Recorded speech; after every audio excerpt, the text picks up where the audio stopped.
Hi guys, Yacca here. So for this one, we're going into the achievements for Demon Hunter. And it takes a bit of time, but there's actually quite a viable deck for it. You can run this with the Relic Demon Hunter with a few adaptations, and we'll talk about that when we get to the deck. If you see another way of doing this, do provide the comment. If you have a question, do provide a comment, and I'll revert back on that one. But let's see the achievement solved and the deck. And there you go. Demon Hunter is done. Essentially, you can complete the quest with just one, or the achievements, not the quest, the achievements with one deck archetype, and that's Relic Demon Hunter.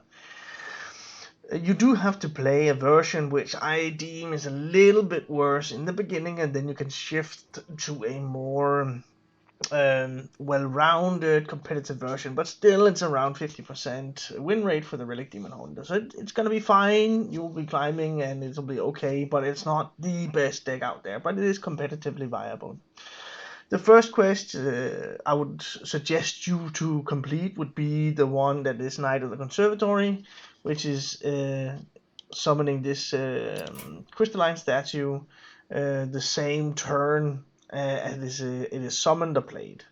So over the course of some games, you'll get to this point, maybe on turn 8 or something like that. You can drop this, you can activate your location or the Relic Vault, and then drop a Relic of Dimensions that draws you 4 cards, and then this one is done. So once you completed the crystalline statue quest at the Knight of the Conservatory, I suggest to remove this. I'll do a deck code in the description for this deck, but also the other one. And what I removed for the crystalline statue is another copy of the School Teacher, which just makes the deck a little bit better. It allows you to discover more relics and stuff like that. The game plan behind the Relic Demon Hunter is, as it usually is, developed like really big relics. Really a big board, a lot of damage, and just continuously present threats to your opponent, and eventually they will run out of options to do this, to deal with that. Some of the key keeps in the beginning would be Relic Vault. You can also Felerin is also a highly kept card, should be kept, also especially if you're on the coin. And then the win condition is to develop bigger and bigger relics. But we're also here for the achievements, and then that's important to emphasize that we have the Runic Adornments in here, which is the other one, and that takes a bit of time because you want to go. You have to do 120 casts of this, and it summons 2 each and every time. So you can up to, for instance, out of your Nerubian Viziers, your School Teachers, sometimes you're offered Runic Adornment, and then you could choose that one to progress the quest. It is less competitively viable than choosing, for instance, relics. So you do have an option there, but sometimes you're not offered relics, and sometimes you're not offered runic, and then you'll make it work. But there are options to discover more of these of some of the other minions that you are playing.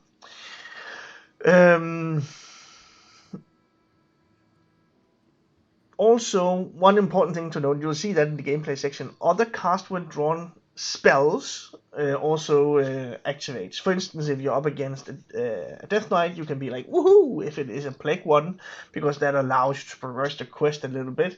You can definitely still win the matchup. It's very good also for you. You can also lose, that's another option, but it is a little bit slower matchup, and that favors a lot of times the Relic Demon Hunter. But over the course of the game, you should be able to draw through a few of the plagues and still and progress your achievements a little bit. The last one is the Mythical Terror, and I was actually thinking this would make the deck a lot worse, but actually it is against at least also board-centric decks, a very good way of healing, because you don't have that many. You do have a few. You have your Silvermoon Arcanists, your Enchanters, and then you have a couple of Unleash Fel, and you might discover more Unleash Fel. But that's the healing that you have in the deck. This actually provides you another avenue of healing. And one important combo that I'd like to emphasize is that it is still on your turn, even though it's the end of the turn, that the Mythical Terror activates. This means, in conjunction with Enchanter, that the Mythical Terror will not deal 3 but 6 damage to each and every one of your opponent's minions that attacks this. And this in the order that they are played. So if you do not keep track of the order of play on the minions, consider using deck tracking extension towards the game. I, for instance, use Firestone that has embedded like a tracker for when did each minion hit the board, so it can assist you in that way. And that's also the attack order for the Mythical Terror.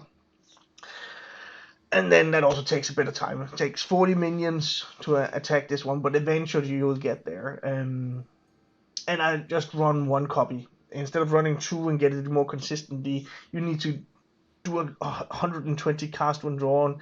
You will get there on this one before you will actually get to the one where you have the cast when drawn one. The express order Unity. Okay, not an indigenous English speaking person. Sorry for mutilating that word. But let's get into a game where I show you the deck in action. You see that I chase a little bit on the achievement sides and then have fun chasing your achievement. Illidan versus the Lich King. You will know true suffering. Wait a minute, this could be plagues. No. Plagues are also cast when drawn, right? That could actually work. Let's get rid of that one. And if it's blood, then I can just use the Relic of Extinction to buff up the relics. It is not. Okay. Then that should move my cast when drawn spells quite along quite nicely. Here we go.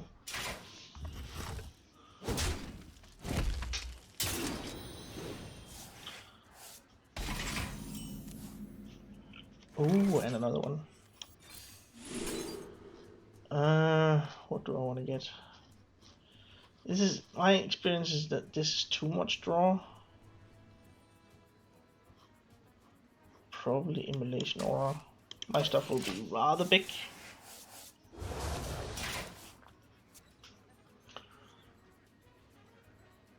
Our gift of the arcane enlightens us. Just a relic on that one. Could also immolate or Immolation Aura.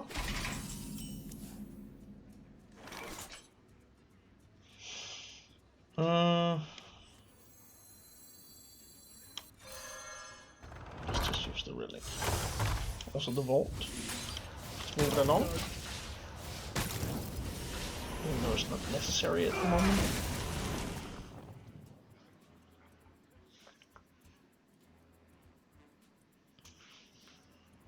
I'm not sure that's the right move, but I really like to just buff up my stuff so it's beyond range of regular AoE.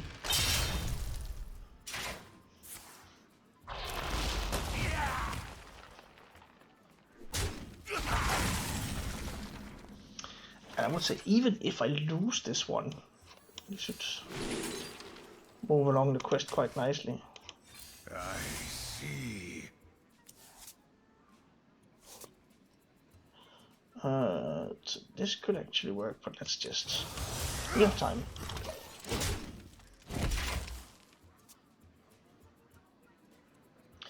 Only thing that'll be a little bit annoying is probably when we get to the Primus, the Titan. But then I have ways of clearing it. Enchanter, Relic and stuff like that, so it's fine.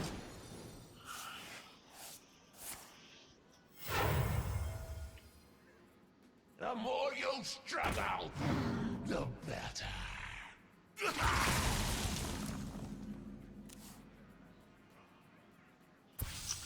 Alrighty, so that's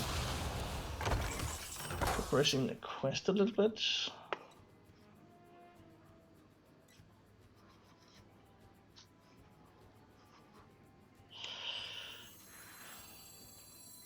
Just do this.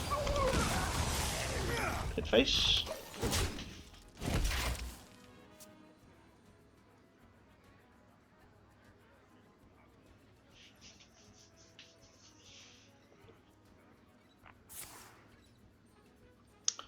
Hello.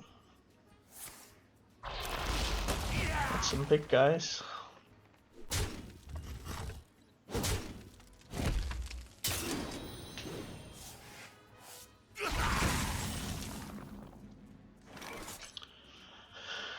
Alrighty. Let's just do this. Maybe we get Relic of Phantasms. To get both. Oof.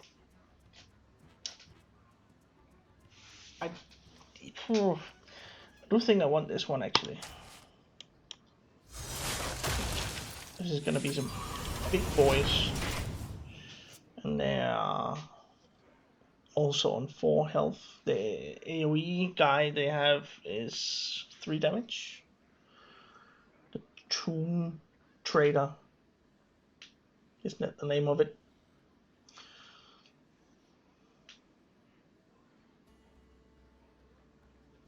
We do what the living cannot.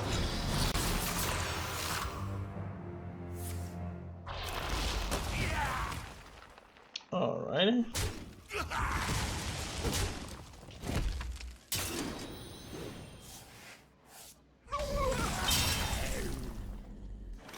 Alrighty. Huh. Either we clear or we draw. Let's draw.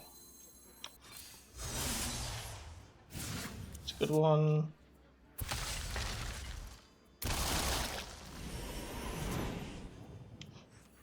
And this one goes back down. The arcane search within me. And we'll get rid of this guy. Yeah, healing. Forward. We do what the living cannot.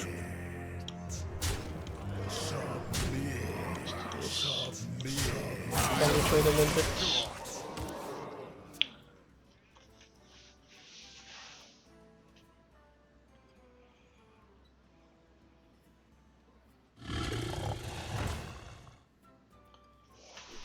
Alrighty.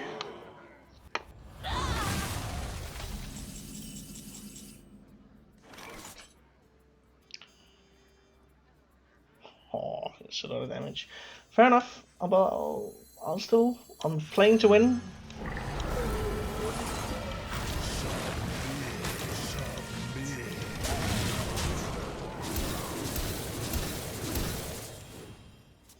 And they still have that AoE Tomb Trader. Maybe they go for the primers and stuff, but Everybody needs a cast. that's not the one. I will never. But you shall.